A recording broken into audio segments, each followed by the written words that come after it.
Anda kembali menyaksikan Gaspol dan masih dengan tema perbincangan kita malam hari ini terkait dengan menuju Pilkada 2024 di Kota Banjar dan masih dengan Ketua KPU Kota Banjar, Kang Muhammad Mukhlis. Kang Mukhlis, kita lanjutkan tadi sebelum jeda saya ingin ketahui adalah terkait dengan bakal calon pasangan independen atau perseorangan begitu ya. Nah, sejauh ini sudah ada di tahapan mana nih untuk bakal calon perseorangan tersebut? Untuk bakal calon perseorangan di Kota Banjar hari ini telah melaksanakan verifikasi faktual, Pak. Verifikasi faktual yang mana dari jumlah dukungan yang diberikan bakal pasangan calon ke KPU itu kemarin kan 10% dari jumlah DPT di pemilu, yaitu 15.393. Dan bakal pasangan calon yang telah memberikan syarat dukungan ke KPU sebanyak 17.050. Itu. Nah, hari ini teman-teman di ad hoc ataupun di PPS dan juga di PPK sedang melaksanakan tahapan verifikasi faktual yang hari ini turun ke lapangan untuk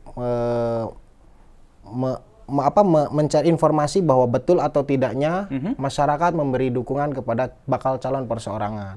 Dan kebetulan hari ini itu ada dua tahapan yang memang sedang berlangsung, yaitu pencocokan dan penelitian, yaitu terkait Pantarlih hari ini. Makanya dari teman-teman khususnya KPU ini terbagi tugas untuk proses pelaksanaan agar bisa berjalan sesuai tahapan dan juga sesuai regulasi seperti itu, Pak. Untuk jumlahnya apakah sudah ada gambaran, Pak, ini, untuk bakal calon pasangan perseorangan? Kalau untuk jumlah kan karena memang kita sudah ditentukan di 15.393 ini untuk syarat dukungan. Kalau untuk calon dari perseorangan ini di Banjar ini hanya ada satu, Pak. Sejauh ini satu ya? Ada satu ya? Betul.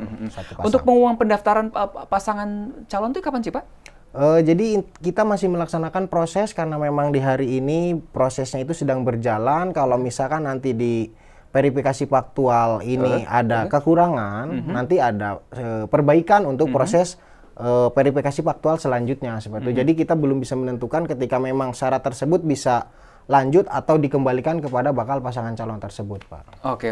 Jadi memang masih dalam proses begitu ya. Betul. Nah, ini mungkin kita lebih jabarkan terkait ini misi sudah ada gambaran, sudah dijelaskan sedikit, tapi dengan kalau kita ngomongin pilkada begitu ya, artinya kan juga pasti harapan kita bersama berjalan dengan jujur, adil, berintegritas. Itu harapan kita bersama begitu. Nah, apa yang sejauh ini sudah dilakukan oleh KPU Kota Banjar untuk bisa mewujudkan hal tersebut? Yang pada intinya dari KPU Kota Banjar kita selalu memberikan informasi-informasi itu kepada masyarakat terkait dengan sosialisasi dan tahapan-tahapan yang akan dilaksanakan oleh KPU. Tentunya juga kita karena memang di kita sudah ada LO daripada partai politik yang mana sering komunikasi dengan kami khususnya di KPU, informasi itu pun selalu disampaikan kepada rekan-rekan LO untuk disampaikan kepada pimpinan partai politik yang ada di wilayah setempat seperti itu, Pak.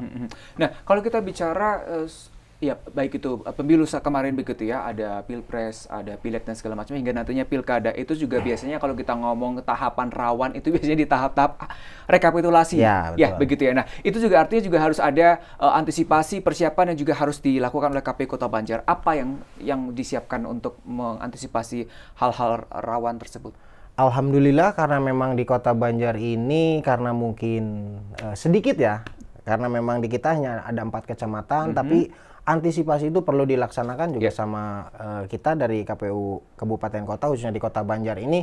Kita selalu berkoordinasi dengan rekan Bawaslu dan juga rekan-rekan yang memang pada hari ini sebagai peserta pemilu gitu kan. Kita memberikan informasi karena memang dari hasil nanti pemilihan di TPS itu kan teman-teman dari peserta pemilu itu memiliki salinan hasil dari rekap desa ataupun rekap TPS seperti itu, Pak. Jadi kita tidak bisa tidak bisa serta-merta dalam tanda kutip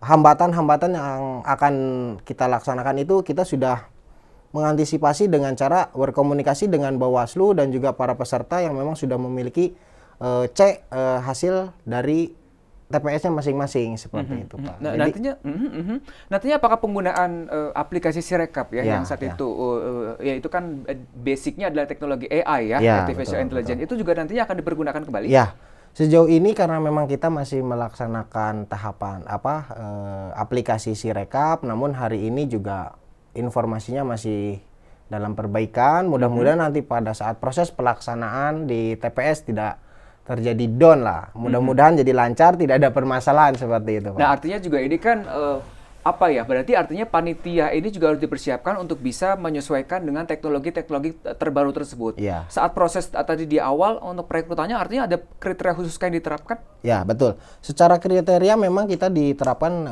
berdasarkan dengan regulasi yang mana tentunya dari mulai segmentasi untuk kriteria atau klasifikasi umur dan juga usia ataupun dan dari pendidikan gitu, itu menjadi sebuah prioritas utama bagi khususnya Kota Banjar, karena memang pada saat nanti proses pelaksanaan butuh ketelitian dan butuh keuletan untuk proses pelaksanaan nanti di pilkada ini, Pak. Oke, artinya juga ada proses apa ya, kita sebut mungkin pelatihan Ya, dong, ada ya, proses BIMTEK, pelatihan gitu. BIMTEK, BIMTEK ya, ya, bimbingan. betul. Oke. Itu apakah sejauh ini ada kendala yang ditemukan?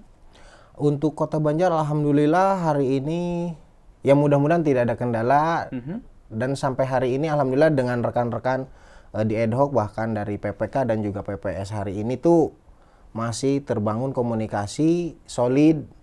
Kita juga sering berkomunikasi di luar daripada jam kerja karena memang untuk memberikan informasi yang memang teman-teman PPK dan PPS dapatkan itu bisa sampai dengan utuh oleh teman-teman PPK dan PPS agar tidak ada persepsi lain ataupun berbeda pemahaman seperti itu, Pak. Selain teknis tentunya, apa yang ditekankan oleh KPU Kota Banjar kepada mereka panitia-panitia terpilih untuk mempersiapkan pilkada serentak mendatang? Yang pada intinya kita selalu berkoordinasi, dan saya juga sering menekankan untuk teman-teman di PPK dan juga di PPS ini untuk sering membaca regulasi, karena memang regulasinya itu harus jelas, harus sesuai dengan aturan.